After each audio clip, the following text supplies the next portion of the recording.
Lopke, een karakter uit de serie Sil de Strandjutter, is het symbool van de actie. Zij hoe lang het de petitie aan Tweede Kamerleden in Den Haag. De tegenstanders van gaswinning zijn benauwd van jachthinder, loodsoelest en de veiligheid. Wij moeten de actiegroep van de Moon in Haas.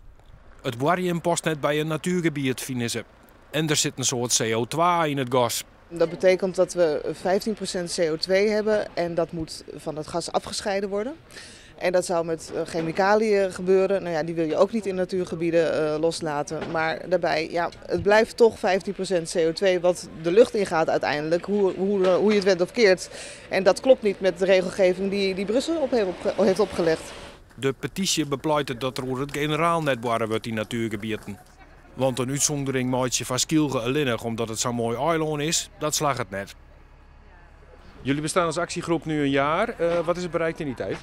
Nou ja, we hebben natuurlijk bereikt dat de gemeente zich heeft uitgesproken tegen gasindustrie op de Schelling. De provincie Friesland heeft een duidelijk signaal afgegeven aan de politiek.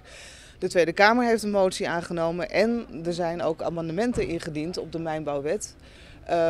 Waarin gevraagd wordt om ook milieu als weigeringsgrond voor een vergunning op te nemen. Nou ja, dat heeft de minister vooralsnog naast zich neergelegd.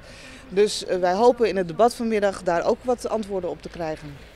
Dat er zo'n soort handtekeningen samelen binnen komt net als gastvrij Skielge terug het fanatieke werven, ook onder de vakantiegangers.